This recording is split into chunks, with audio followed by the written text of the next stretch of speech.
बिस्मिल्लाहिर्रहमानिर्रहीम। चलिए, नेक्स्ट हमारा टॉपिक है बफर सॉल्यूशंस का।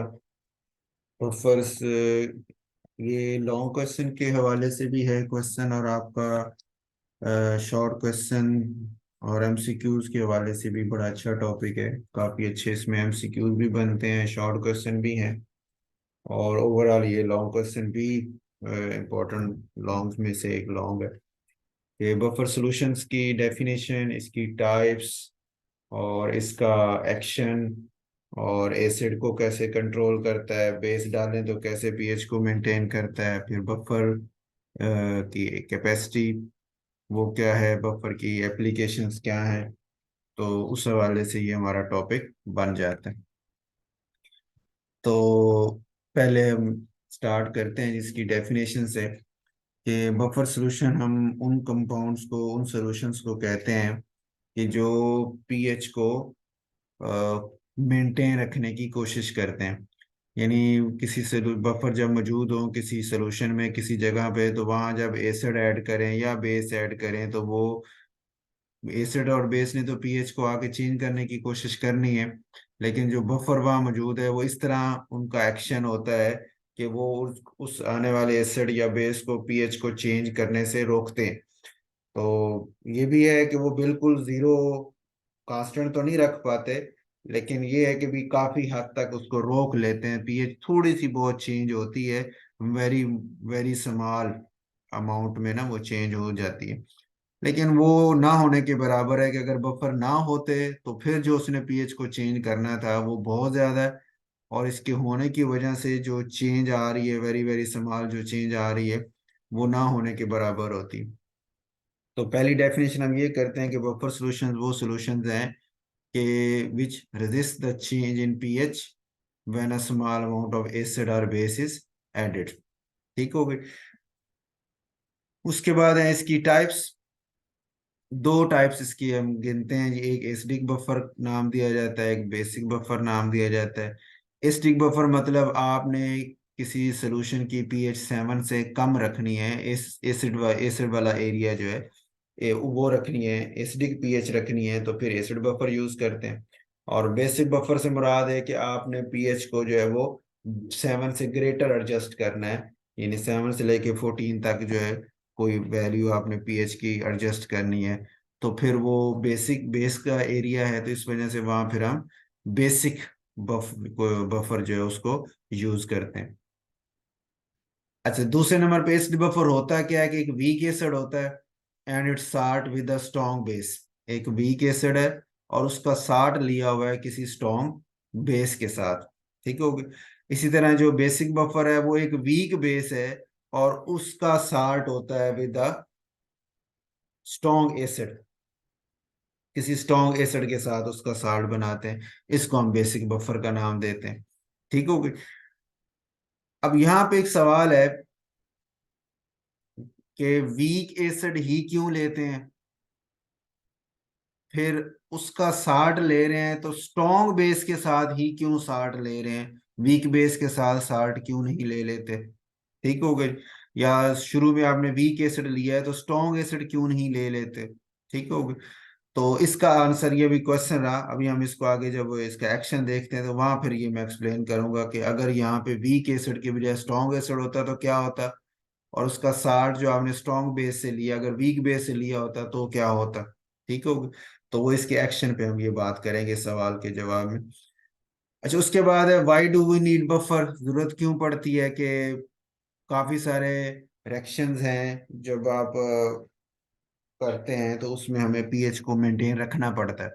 जैसे लास्ट आपने टॉपिक पीएच का पढ़ा था तो उसमें हमने बात की थी कि पीएच की एप्लीकेशंस में कहाँ कहाँ इस्तेमाल हो रही है।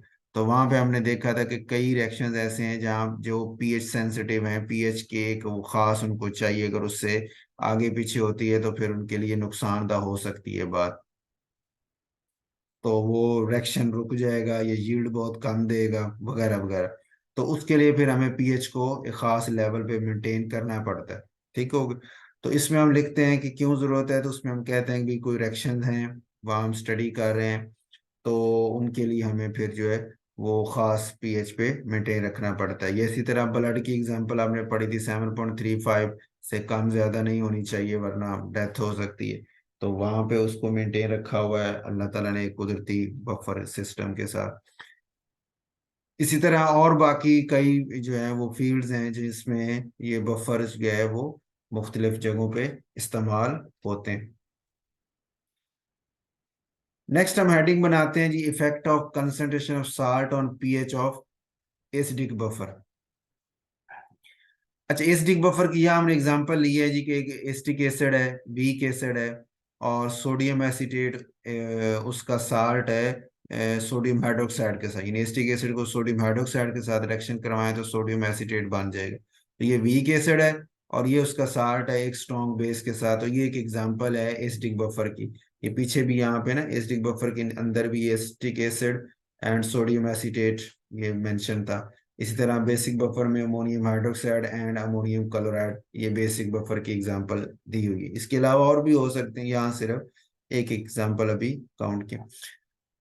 अच्छा जी, अब हम बात कर रहे हैं एसिडिक बफर के हवाले से कि ये वीक एसिड था जिसकी आयनाइजेशन इस वे में है, और जो उसका साल्ट है उसकी आयनाइजेशन इस वे में। अच्छा, आपने पढ़ा है कॉमन आयन इफेक्ट्स में कि कॉमन आयन जब हो दो चीजों में तो फिर उनमें से जो वीक इलेक्ट्रोलाइट होगा वो वापस हो जाता है, वो रिवर्स हो जाता है। अब यहाँ पे जैसे एसिटिक एसिड एक वीक एसिड है, वीक इलेक्ट्रोलाइट है, तो ये रिवर्सिबल है, ठीक हो गया। और इसका जो साल्ट है वो एक स्ट्रॉन्ग इलेक्ट्रोलाइट है, ठीक हो गया, क्योंकि वो मैक्सिमम आयोनाइज होता है, डिसॉल्व हो जाता है। तो उस वजह से जब वो स्ट्रॉन्ग इलेक्ट्रोलाइट है तो वो मैक्सिमम आयोनाइज हो रहा है। तो जब ये दोनों इकट्ठे होंगे तो कॉमन आयन, एसीटेट आयन दोनों में कॉमन है, उसकी वजह से एसिटिक एसिड वापस होगा, ठीक हो गई। और ये जो सोडियम एसीटेट जो है ये राइट साइड पे मूव करेगा, और एसिटिक एसिड जो है वो बैकवर्ड रेक्टेंट वाली साइड यानी लेफ्ट साइड पे कॉमन आयन इफेक्ट की वजह से वापस हो जाता है, ठीक हो गई।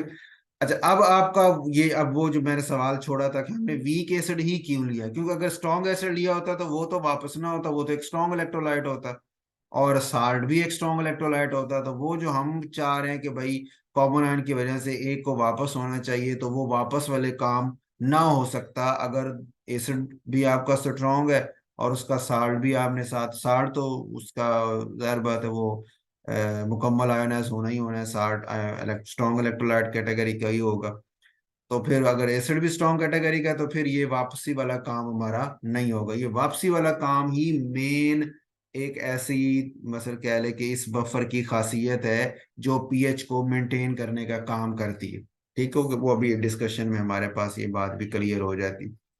तो एक बात तो ये होगी कि साल्ट एसिड लिया और वीक लिया है ताकि वो इजीली वापस हो सके। अच्छा, और दूसरे नंबर पे उसका साल्ट स्ट्रॉन्ग बेस के साथ क्यों लिया है, क्योंकि साल्ट अगर आप किसी वीक बेस के साथ लेंगे तो अव्वल तो वीक एसिड वीक बेस का रिएक्शन करवाना थोड़ा मुश्किल हो जाएगा और कंप्लीटली रिएक्शन होना मुश्किल। अच्छा, करवा भी लें तो फिर जो साल्ट बन रहा है वो फिर इतना ज्यादा इलेक्ट्रोलिसिस में मूव भी नहीं करेगा, उसमें आयनाइजेशन भी उसकी इतनी ज्यादा अच्छी नहीं होगी, वो डिजॉल्व भी इतना नहीं अच्छा और सॉल्युबिलिटी इतनी अच्छी नहीं होगी। लेकिन जब आप वीक एसिड को स्ट्रॉन्ग बेस के साथ साल्ट बना लेते हैं तो एक तो दोनों को मिला के रिएक्शन करवाना आसान है, वीक एसिड और स्ट्रॉन्ग बेस का रिएक्शन फास्ट है, तो बड़ी इजीली साल्ट बन जाता है। दूसरे नंबर पे साल्ट बन गया तो वो साल्ट आयनाइजेशन भी उसकी स्ट्रॉन्ग है कि वो मुकम्मल तौर पे आयंस में कन्वर्ट भी हो जाता है जब उसको पानी में ऐड करते हैं, ठीक हो। तो इसलिए साल्ट स्ट्रॉन्ग बेस के साथ लिया जाता है, ठीक हो। अच्छा, अब यहाँ पे हम मैंने हेडिंग बनाई है जी, effect of concentration of salt on pH of acidic buffer की। एक एसिडिक बफर की आपने पीएच मेंटेन करनी है, पीएच को रखना है कम या ज्यादा जो भी फिक्स करनी है। तो आप किस तरह उसको चेंज कर सकते हैं, एडजस्ट कैसे कर सकते हैं ना, तो उसमें हम कहते हैं कि साल्ट की कंसंट्रेशन को हम चेंज करते हैं, वेरी करते हैं, आगे पीछे मूव करते हैं, तो हमारे पास वो जो पीएच है वो एडजस्ट हो जाती है। ये मैथमेटिकली भी अभी हम बात करेंगे, अभी थ्योरेटिकल इसको मैं एक्सप्लेन कर रहा हूँ। और देखना जब एसीटेट आयन आप ये वाले सोडियम एसीटेट ज्यादा साल्ट जो है वो ऐड करेंगे, ज्यादा ऐड कर देंगे, तो ये इसकी कंसंट्रेशन ज्यादा होगी तो ये आयनाइज होकर एसीटेट आयन और सोडियम आयन भी ज्यादा प्रोड्यूस करेगा। अच्छा, एसीटेट आयन एसिटिक एसिड के साथ कॉमन आयन है, कॉमन आयन इफेक्ट की वजह से फिर जो एसिटिक एसिड है ये वीक इलेक्ट्रोलाइट वापस हो जाएगा। जितना साल्ट आप ज्यादा ऐड करेंगे उतने एसीटेट आयन ज्यादा होंगे, उतना ये एसिटिक एसिड वापस लेफ्ट साइड पे मूव करता जाएगा। तो H प्लस आयन की तादाद कम होती जाएगी, यानी दोनों कंबाइन होकर लेफ्ट साइड पे जाना है, तो H प्लस आयन की तादाद कम होती जाएगी। तादाद कम होने का मतलब ये है कि उसकी सोल्यूशन की जो पीएच की वैल्यू है वो आहिस्ता आहिस्ता बढ़ती जाएगी। ये अपने लास्ट लेक्चर में आपको याद होगा हमने बात की थी कि H प्लस आयन और पीएच एक दूसरे के इनवर्सली प्रोपोर्शनल है ना। H प्लस आयन ज्यादा हो तो पीएच छोटी, H प्लस आयन कम हो तो पीएच बढ़ती जाती है। तो यहाँ पे ये होगा जब से आप साल्ट ऐड करेंगे तो H प्लस आयन ये जो एसिड वाली इक्वेशन है ये वापस जाएगी, H प्लस आयन की तादाद कम हो जाएगी, जिसकी वजह से पीएच इंक्रीज हो जाएगी। तो यही उसने लिखा है यहाँ पे, इसको एक्सप्लेन किया हुआ है कि कॉमन आयन की वजह से एसिटिक एसिड की आयनाइजेशन जो है आपकी है और H प्लस आयन की वो कम हो जाती है, जिसकी वजह से पीएच जो आपकी वो इंक्रीज हो जाएगी H प्लस आयन के कम होने की वजह से। ठीक हो गया। और अगर आप एसिटिक एसिड की कंसंट्रेशन को बहुत ज्यादा कर देते हैं और साल्ट की कंसंट्रेशन बहुत कम रखते हैं, ठीक होगा, तो फिर जाहिर बात ये कंसंट्रेशन ज्यादा होगी तो H प्लस आयन की कंसंट्रेशन भी ज्यादा हो जाएगी, तो फिर पीएच आपकी कम हो जाएगी। तो पीएच को अगर आपने कम करना है तो साल्ट की अमाउंट जो है आप उसमें थोड़ी रखें, और अगर पीएच को आपने बढ़ाना है तो फिर साल्ट की अमाउंट को आप बढ़ा दें, तो पीएच की वैल्यू भी बढ़ जाएगी। ये एक एमसीक्यू के तौर पे ना कि साल्ट की कंसंट्रेशन पीएच के डायरेक्टली प्रोपोर्शनल हो जाएगी। दूसरा है एसिडिक बफर का एक्शन कैसे होता है, काम कैसे करते हैं कि जब इसमें एसिड ऐड कर दी जाए या बेस ऐड कर दिया जाए तो ये इसकी वर्किंग कैसे, पीएच को मेंटेन कैसे करते हैं। तो ये दोनों इक्वेशंस दी हैं आयनाइजेशन की। अब पहले हम बात करते हैं एसिड की ना। अच्छा, अगर आप इस सोल्यूशन इस मिक्सचर में एसिड ऐड करेंगे तो H प्लस आयन, एसिड ने आगे H प्लस आयन ही देने हैं, तो H प्लस आयन की कंसंट्रेशन वो बढ़ा देगा। H प्लस आयन कंसंट्रेशन बढ़ने का मतलब ये है कि पीएच कम हो जाएगी। आने वाला एसिड जो आपने ऐड किया है वो आके पीएच को कम करने की कोशिश कर रहा है। ठीक हो गई। लेकिन ये जो आपका H प्लस आयन जो आपका एसीटेट एसिटिक एसिड है जो आयन है, जो कि acetate ion H plus ion दे रहा है, इसमें H प्लस आयन कॉमन होंगे उस HCl के साथ, अगर आपने HCl ऐड किया है तो उस H प्लस आयन कॉमन होने की वजह से ये जो वीक एसिड है ये वापस होना शुरू हो जाएगा। वापस होने का मतलब ये दोनों कंबाइन होंगे और एसिटिक एसिड में कन्वर्ट होना शुरू हो जाएंगे। तो H प्लस आयन की कंसंट्रेशन जो है वो कम होना शुरू हो जाएगी। उस जो आपने एसिड ऐड किया है उसने आके H प्लस आयन की कंसंट्रेशन को बढ़ाने की कोशिश की है और पीएच को कम करने की, लेकिन ये एसिटेट आयन जो है ये H प्लस से मिलके वापस होते हैं, जिसका मतलब कि H प्लस आयन की तादाद को ये कम करने की कोशिश करते हैं, उल्टा चलते हैं। कम करने का फायदा क्या होता है कि आपके जो पीएच है उसको ये बढ़ाना शुरू कर देते हैं। तो एसिड था उसने ऐड आके H प्लस आयन बढ़ाए और पीएच को कम करने की कोशिश की, ठीक हो गया। और लेकिन एसिटिक एसिड जो है इसकी आयनाइजेशन रिवर्स हो गई कॉमन H प्लस आयन की वजह से, तो H प्लस आयन की कंसंट्रेशन फिर आपकी डिक्रीज हो जाती है, कम हो जाती है। और कम होने का मतलब कि पीएच को वो बढ़ाने की कोशिश कर रहा है, ठीक, उधर से वो एसिड आके कम कर रहा था और ये बढ़ाने की कोशिश करता है। इस तरह फिर उसका जो इफेक्ट होता है उसको ये काफी हद तक मिनिमाइज कर लेता है, इतनी ज्यादा उसको कम नहीं करने देता, थोड़ा बहुत फर्क पड़ता। इसी तरह बेस की कैटेगरी में देखें तो बेस ने देने होते हैं हाइड्रोक्साइड आयन, ठीक हो गए। अब हाइड्रोक्साइड आयन आके क्या करेंगे, इस H प्लस आयन के साथ मिलके वाटर बनाते रहेंगे। वाटर बनाएंगे तो ये H प्लस आयन यहाँ से निकलते जाएंगे, ये निकलेंगे तो ली चार्टिस प्रिंसिपल के मुताबिक जब प्रोडक्ट में से आप कोई चीज निकालते हैं तो रिएक्टेंट फिर प्रोडक्ट की तरफ मूव करता है ताकि इक्विलिब्रियम को दोबारा हासिल कर सके, ठीक होगा। तो और एसिटिक एसिड आयोनाइज होगा और ज्यादा फिर वो H प्लस आयन प्रोड्यूस करेगा, ठीक होगा। तो अब हुआ क्या कि जो बेस थी उसने OH माइनस आयन दिए हैं, OH माइनस आयन देने का मतलब उसने पीएच को बढ़ाने की कोशिश की है, ठीक होगा। आपने पढ़ा था OH माइनस आयन की कंसंट्रेशन पीएच के डायरेक्टली प्रोपोर्शनल होती। अच्छा, आयनाइजेशन ऑफ एसिटिक एसिड जो है वो आपकी जो है वो इंक्रीज हो जाएगी। क्यों इंक्रीज होगी? Due to consumption of H plus ion, कि जो H प्लस आयन ये वाले हैं वो आने वाला OH माइनस उससे मिलके वाटर बनाता जाता है। इसकी कमी की वजह से एसिटिक एसिड और आयोनाइज हो जाता है, तो वही लिख रहा है कि आयोनाइजेशन उसकी बढ़ जाती है। इस बढ़ने का मतलब कि H प्लस आयन की कंसंट्रेशन इंक्रीज हो रही है। इंक्रीज होने का मतलब कि पीएच आपकी डिक्रीज होना शुरू हो जाएगी। तो उधर से वो बेस आके बढ़ाने की कोशिश कर रही थी और ये अब डिक्रीज करने की कोशिश कर रहा है, तो ओवरऑल उसका इफेक्ट ये होता है कि आपका जो पीएच है वो इतनी ज्यादा इंक्रीज नहीं होती। ठीक होगी। इस तरह हम एग्जांपल ले लेते हैं, बेसिक बफर में भी एक इसी तरह डिस्कस कर लेते हैं। तो इफेक्ट ऑफ साल्ट और concentration on pH of basic buffer, basic buffer पे साल्ट की कंसंट्रेशन का क्या इफेक्ट पड़ता है। अच्छा, अब ये साल्ट है, जैसे अमोनियम क्लोराइड, यहाँ पे ये साल्ट है, ये आयन साल्ट जितना ज्यादा करेंगे अमोनियम आयन ज्यादा होंगे। कॉमन आयन की वजह से अमोनियम हाइड्रोक्साइड वापस होना शुरू हो जाएगा, तो हाइड्रोक्साइड आयन की कंसंट्रेशन कम होना शुरू हो जाएगी, ये कम होगी। तो आप कहेंगे कि सर OH माइनस आयन कम होने का मतलब ये है कि पीएच भी कम हो रही है। ठीक हो गया। तो साल्ट की कंसंट्रेशन अगर आप बढ़ा देंगे बेसिक बफर में तो उसकी पीएच कम होती है। अब ये याद रखना है, एसिडिक बफर में भी हमने बात की कि वहां साल्ट की कंसंट्रेशन बढ़ाने से पीएच बढ़ जाती थी, और बेसिक बफर में हम कह रहे हैं कि साल्ट की कंसंट्रेशन बढ़ाने से पीएच आपकी कम हो जाती। ठीक है, उल्ट चल रहा, रिवर्स में है दोनों को। ये एमसीक्यू के तौर पे भी ये पॉइंट आपने जेन में रखना। तो रिवर कम होने का मकसद क्या है कि अमोनियम आयन कॉमन थे, ये वापस जब होगा तो हाइड्रोक्साइड आयन की कंसंट्रेशन कम हो गई, और आपने पढ़ा कि वो हाइड्रोक्साइड आयन कम हो तो पीएच जो है वो भी कम हो जाती। अच्छा, how does basic buffer acts, इसका एक्शन किस तरह चलता है।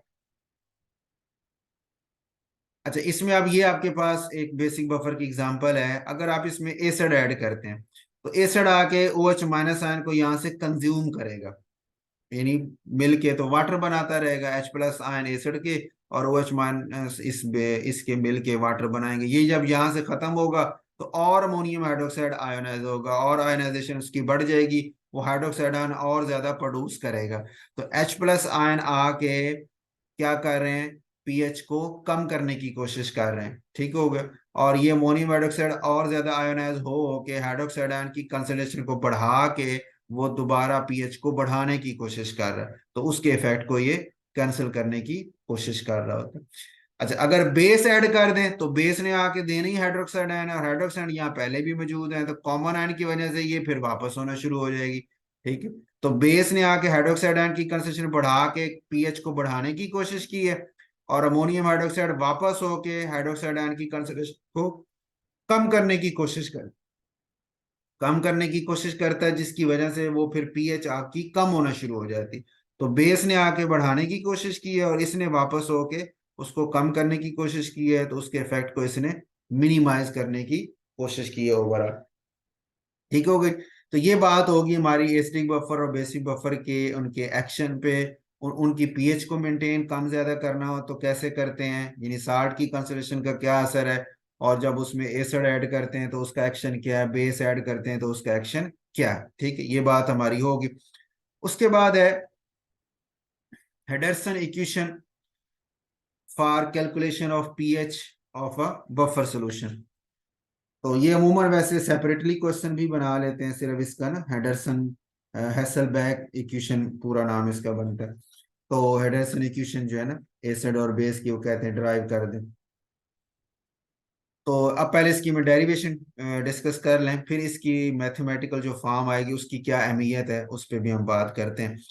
तो डेरिवेशन ये है कि सपोज करें ये एक जर्नल एसिड है HA, वीक एसिड है H+A माइनस में गया, और ये उसका साल्ट है स्ट्रॉन्ग बेस, यानी सोडियम हाइड्रोक्साइड के साथ तो सोडियम का साल्ट बना, तो वो ये Na+ और A- है। तो Ka जब एसिड की हम लिखते हैं तो प्रोडक्ट की कंसंट्रेशन ओवर रिएक्टेंट की कंसंट्रेशन आ गई।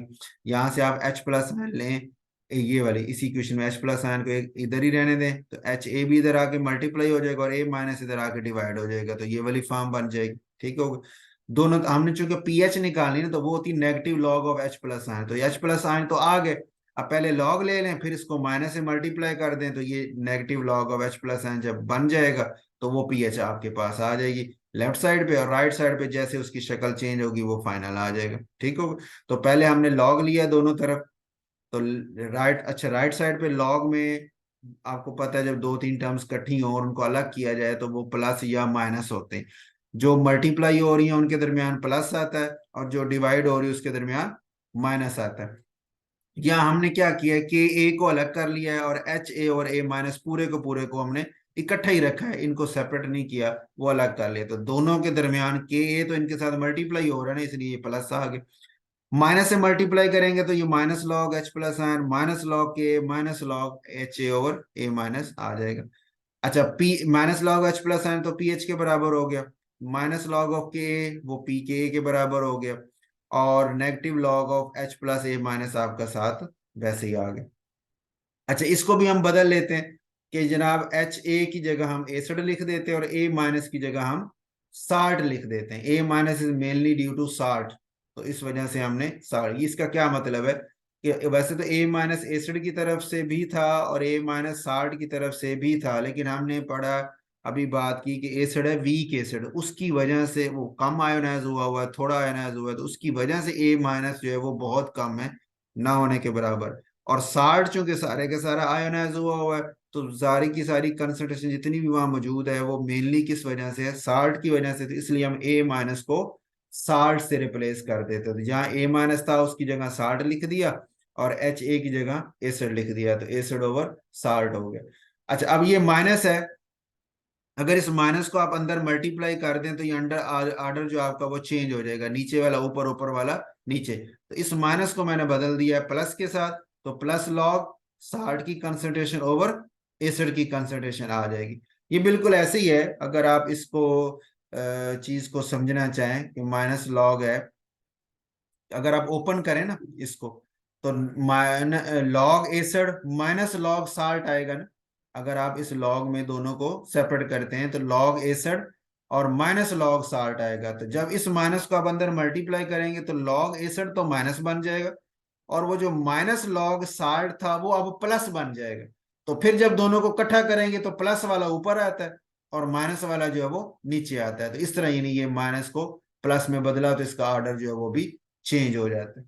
ठीक हो गई। तो इसको हम नाम देते हैं हेडरसन इक्वेशन का फॉर एसिडिक बफर, ये इस वक्त बनी हुई है। तो अब इसमें देखें ना, एसिडिक बफर की जैसे अभी आप यहाँ बात कर रहे हैं effect of concentration of salt on acidic buffer, तो आपने कहा था साल्ट ऐड करेंगे तो पीएच आपकी इंक्रीज हो जाएगी, साल्ट के ऐड करने से पीएच बढ़ती है, और कम हो तो फिर कम होती है। तो अब हम इस इक्वेशन की मदद से भी यही चीज एक्सप्लेन कर सकते हैं कि देखें साल्ट की कंसंट्रेशन और पीएच आमने सामने डायरेक्टली प्रोपोर्शनल है। साल्ट की कंसंट्रेशन आप बढ़ाएंगे बफर में तो पीएच की वैल्यू भी बढ़ जाएगी। इसी तरह बेसिक बफर के लिए आप यही इक्वेशन बनाए तो बिल्कुल उसी पैटर्न के ऊपर, ये पीएच है तो वो पी ओ एच हो जाएगा, पी के ए की जगह पी के बी आ जाएगा, लॉग साल्ट और एसिड की जगह साल्ट और ओवर बेस आ जाएगा। तो पी ओ एच और साल्ट ये दोनों तो डायरेक्टली प्रोपोर्शनल है, लेकिन पीएच के साथ जब आप रिलेशनशिप देखेंगे तो यहाँ इसी इक्वेशन के मुताबिक कि साल्ट की कंसंट्रेशन बढ़ाने से पीओएच बढ़ेगी, पीएच बढ़ेगी तो पीएच जो होती है वो आपको पता है वो कम होती जाती है, क्योंकि दोनों का सम हमने पढ़ा था pH plus pOH is equal to 14। तो 14 के बराबर ही आंसर आना है। अगर पीओएच बड़ा है, पीओएच 8 है तो फिर पीएच 6 होगी ताकि 14 आंसर आ जाए। अगर पीओएच 10 है तो पीएच फिर 4 होगी ताकि 14 आंसर है। पीओएच बढ़ती जाएगी तो पीएच ऑटोमेटिकली कम होती जाती है। ठीक होगी। तो ये बेसिक। अच्छा, बेसिक बफर में हमने साल्ट की ऐड करने की जो इफेक्ट था उसमें यही बात की थी कि यहाँ पे आप जब साल्ट की कंसंट्रेशन को बढ़ाते हैं तो पीएच की वैल्यू कम होती है। यहाँ पे साल्ट की कंसंट्रेशन बढ़ाएं तो पीएच की वैल्यू कम होती है, उल्टा चलता है ना उसके। तो यहाँ पे वही चीज है कि जब आप साल्ट बढ़ाओगे तो पीओएच बढ़ेगी तो पीएच आपकी कम होती जाएगी। ठीक होगी। तो ये इसके एंडरसन इक्वेशन की मदद से भी आप वो effect of consolidation of salt या एसिड जो उसको बता सकते हैं। अच्छा, दूसरे नंबर पे इसमें भी एक एमसीक्यू भी आपका ऐसे बन जाता है, मिसाल के तौर पे वो कहे कि जनाब अगर मैं साल्ट और एसिड की कंसंट्रेशन बराबर रख लूं, जो ये हो वही हो, तो 1/1 ये दोनों कट जाएंगे तो 1 आएगा ना, तो लॉग 1 आपको पता 0 होता है, ये 0 हो जाएगा तो पी एच बराबर आ जाएगी पी के ए के। इसी तरह इस ये दोनों बराबर हो साल्ट और बेस तो पीओएच बराबर आ जाएगी पी के बी के। ठीक हो गया। तो ये एमसीक्यू के तौर पे याद आपने रखना है कि जब ये साठ दोनों की कंसेप्ट बराबर हो तो कौन सी इक्वेशन ट्रू है। तो कहते हैं जी पी एच पी के ए के बराबर है या छोटी है या बड़ी है। ठीक हो गया। तो इस पे आपका एमसीक्यू या एमसीक्यू में ये सवाल हो सकता है। अच्छा, अब दूसरा वो कह रहा है इस इक्वेशन में, हेंडरसन इक्वेशन हमें एक इंफॉर्मेशन भी दे रही कि जो पीएच की वैल्यू है वो पी के ए पे डिपेंड कर दी। एसिड जो आप इस्तेमाल कर रहे हैं उसकी पी के ए वैल्यू जो है उस पर डिपेंड कर रही है कि पी के, देखो ना, इसने इस चीज ने जो ये पी के वैल्यू उसमें कुछ ना कुछ प्लस करना है, प्लस थोड़ा सा उसको चेंज करना है। तो पी के जो वैल्यू होगी उसी वही आपकी पीएच होगी।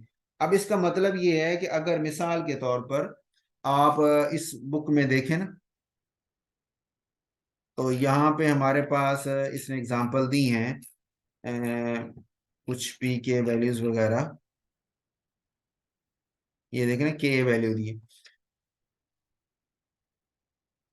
तो के वैल्यू को देख के हम अंदाजा लगाते हैं कि भाई मैंने कौन सा बनाना है बफर, उसकी पीएच क्या होनी चाहिए। तो फिर जो पीएच होनी चाहिए ना, उसके आगे पीछे उसके करीब तरीन जो आपका एसिड है ना, के वैल्यू रखने वाला, उसको आप लेंगे। जैसे ये देखें ना, कार्बोनिक एसिड की के वैल्यू ये है, ठीक है, और फास्फोरिक एसिड की डिफरेंट है, एसिटिक एसिड की ये डिफरेंट है। तो हर एक की अलग अलग है, तो इनकी पी के वैल्यू भी अलग अलग बनेगी। ठीक होगा। तो वो आपको बताएंगी कि मैंने जिस पीएच का लेना है, जैसे इसने यहाँ आगे ना सॉल्व किया, ये देखें ना एसिटिक एसिड जो है, ये एसिटिक एसिड है, इसकी पी के वैल्यू 4.74 है। तो अगर आपने 4.74 के करीब तरीन को पीएच एडजस्ट करनी है तो फिर एसिटिक एसिड का कॉम्बिनेशन आप ले लें बफर बनाने के लिए। और अगर आपने ये देख, ये फास्फेट है, इसकी भी आप देखें, जो बफर बनता है इसका जो पी के ए वैल्यू है वो 2.12 है फॉर एग्जांपल। ठीक है, ये पहले वाला मैं ले रहा हूँ, फास्फोरिक एसिड। तो उसकी पी के वैल्यू जो है वो 2.1। अगर मैं इसने 2 वाली पीएच के पास पास कोई बनाना है, इसके यानी 2 के आसपास वाला कोई बफर बनाना है जिसकी पीएच इसके आगे पीछे है, तो फिर फास्फो इसको इस एसिड को मैं लूंगा और फिर साथ इसका 60 ले लूंगा। ठीक है। तो एसिड कौन सा, वीक एसिड तो कई है ना, तो कौन सा लेना है ये हमें कौन बताएगा। ये हमें ये बताएगा कि आपने पीएच जो बनानी है लेनी कौन सी है। तो जिसकी जो पीएच आप जिस पे बफर बनाना चाह रहे हैं वो जिस एसिड की पी के वैल्यू के पास होगा वो वाला एसिड आप लेंगे बफर बनाने के लिए। ठीक हो गया। ये एमसीक्यू शॉर्ट के वाले से ये पॉइंट भी जहन में रखना है। The value of pH depends upon ratio of concentration of salt, और एसिड की कंसंट्रेशन की रेशियो पे डिपेंड करती है। वो प्लस हो के फाइनल पीएच की वैल्यू बनाएगा। और concentration of acid and salt is same, अगर ये सेम हो तो पीएच और पी के बराबर हो जाएंगे, जो भी हमने बात की कि ये 1 होके 0 हो जाएगा। तो ये दोनों बराबर। और अगर आपकी concentration acid and salt is not same तो पीएच भी फिर पी के ए के इक्वल नहीं होती बल्कि उससे चेंज हो जाएगी।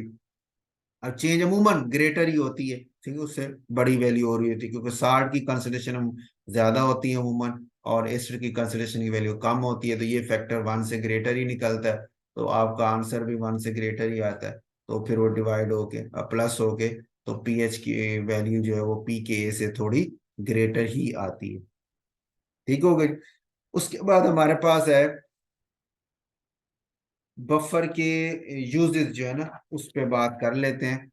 तो यूजेस आपके यहाँ इसमें बुक में आपके दिए हुए हैं, इसके आप पॉइंट्स बना लें ये यूजेस और बफर के हवाले से ना। तो 7-8 पॉइंट्स बन जाएंगे। मतलब पहला ये पॉइंट ये बायोकेमिकल रिएक्शन है कि हमारी बॉडी में जो रिएक्शन, जैसे ब्लड की पीएच एक फिक्स है, आपका जो स्टमक है उसके अंदर गैस्ट्रिक जूस वगैरह उसकी पीएच 2 के राउंड अबाउट है वो फिक्स है।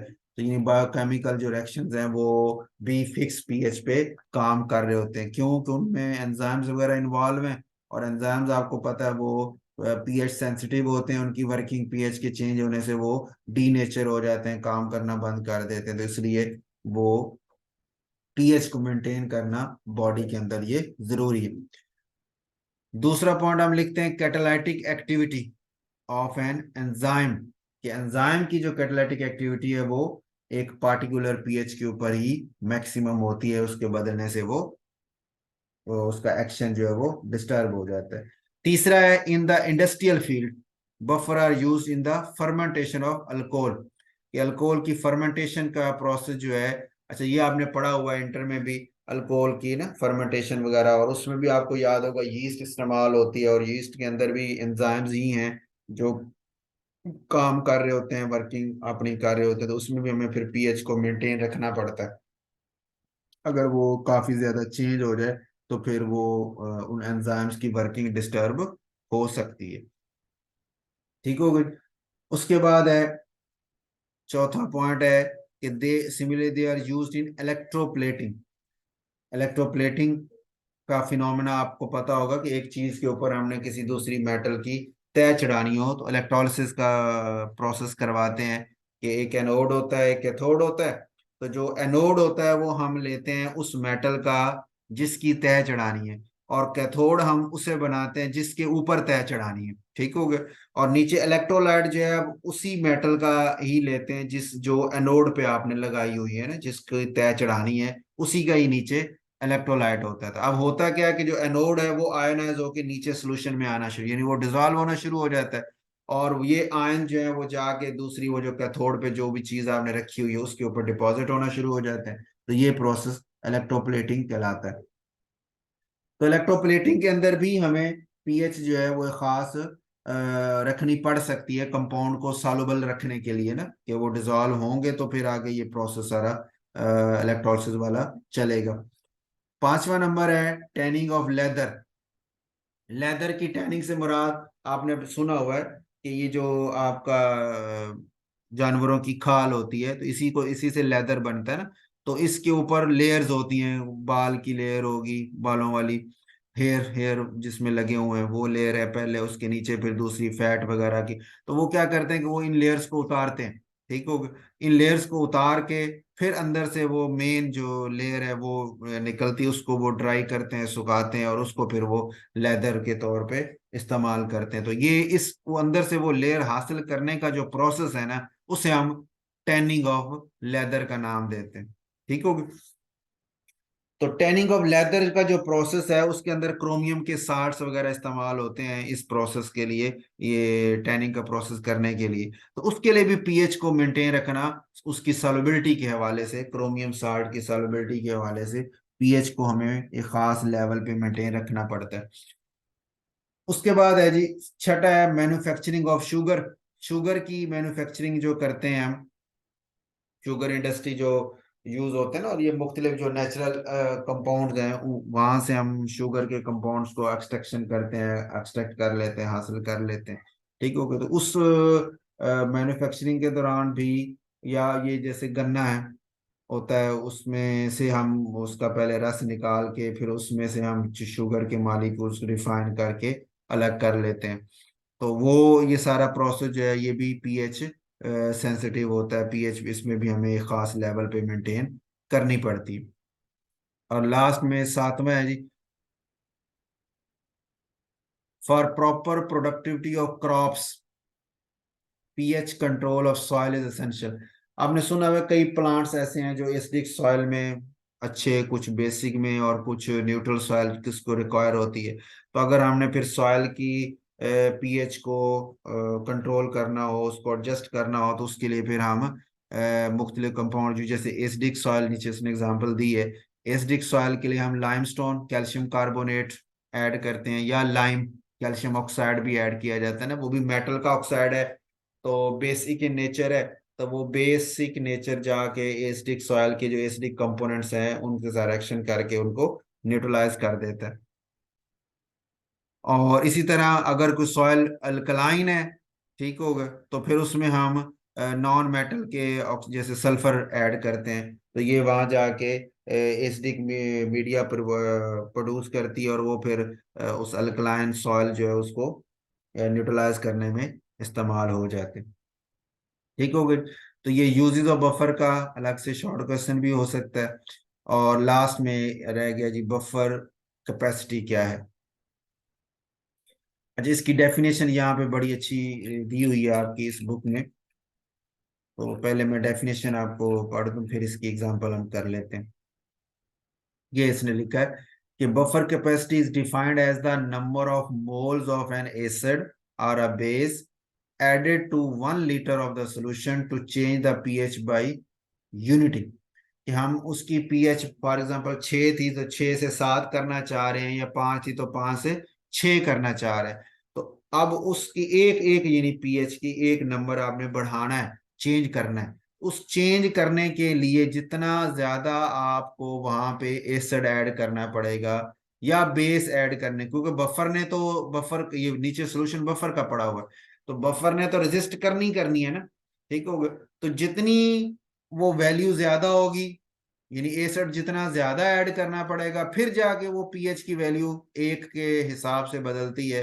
तो हम कहेंगे इस बफर की जो बफर कैपेसिटी है वो बहुत ज्यादा है, यानी बफर करने की सलाहियत, पीएच को मेंटेन करने की सलाहियत, रोकने की सलाहियत उसकी बहुत ज्यादा है।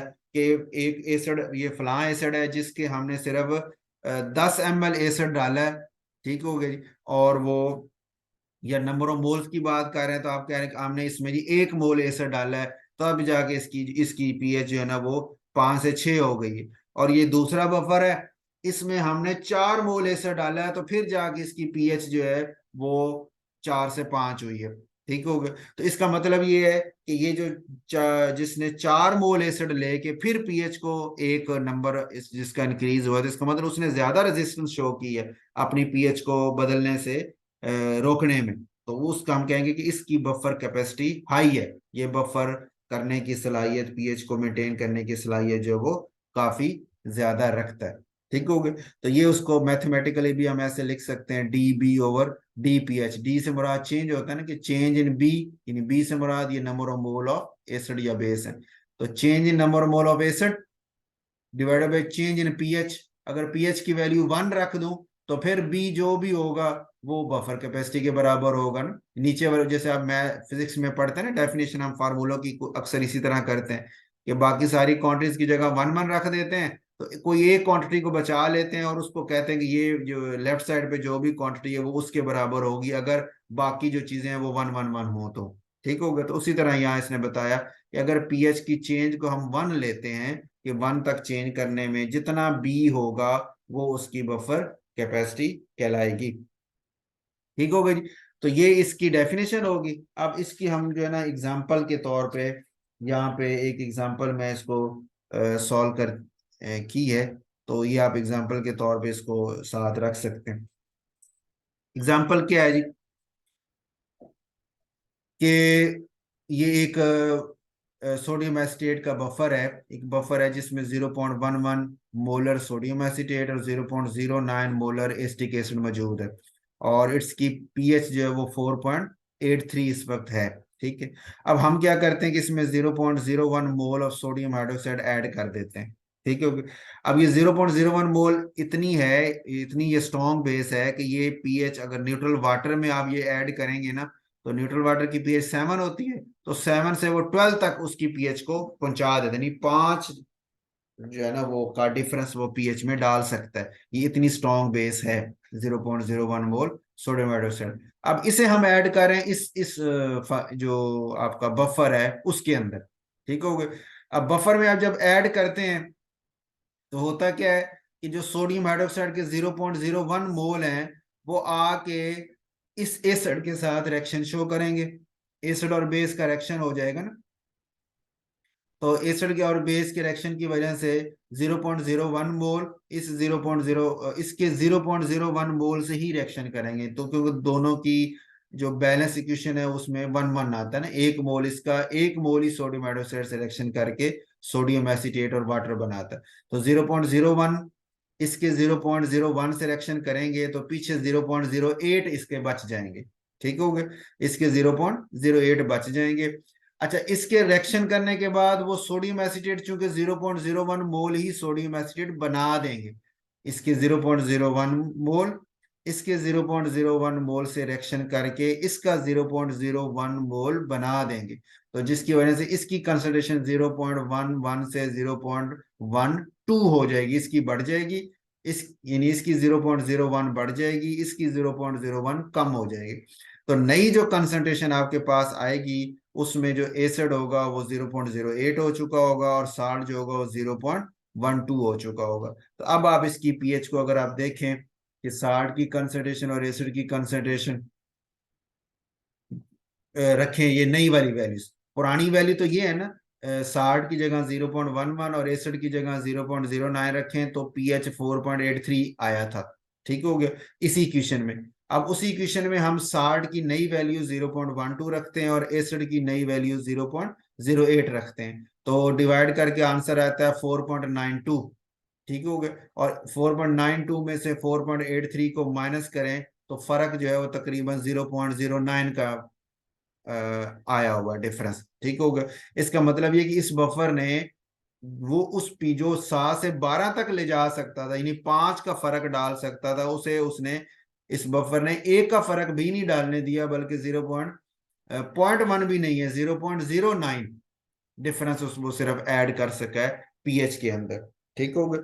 तो ये बफर की सलाहियत होगी पीएच को रोकने की। एग्जांपल से हमने उसको शो किया है। डेफिनेशन आपकी हो गई, फार्मूला आपने इसके साथ इसी डेफिनेशन ये जो बुक में है ये वाला फार्मूला आपने साथ ऐड कर लेना है। डेफिनेशन भी ये बिल्कुल अच्छी है। ठीक है। और ये फार्मूला मैथमेटिकली भी हो गया और एग्जाम्पल के तौर पे इसने भी नीचे ये एग्जाम्पल ये एक सॉल्व की हुई है इसी तरह की ना, कि एसिड बेस ऐड करके फिर सारा ना। तो आप वो एग्जाम्पल अगर आपको ये वाली एग्जाम्पल लगे ठीक है तो इसको आप रख लें, नहीं तो जो मैंने एग्जांपल दी है उसको सामने रख लें। तो बफर कैपेसिटी आप वो फाइंड करके उसको एक्सप्लेन कर सकते हैं एग्जांपल के साथ। ठीक हो गया। तो इस बफर कैपेसिटी के हवाले से हम ये नतीजा अखज करते हैं कि जी बफर जो है वो पीएच को एग्जैक्टली कांस्टेंट नहीं रखते, चेंज वो होती है लेकिन वो उसको बहुत महदूद, वेरी वेरी स्मॉल अमाउंट में चेंज होने देते हैं और बहुत ज्यादा उसको चेंज उसमें आने नहीं देते, उसको रोक लेते। ठीक हो गई।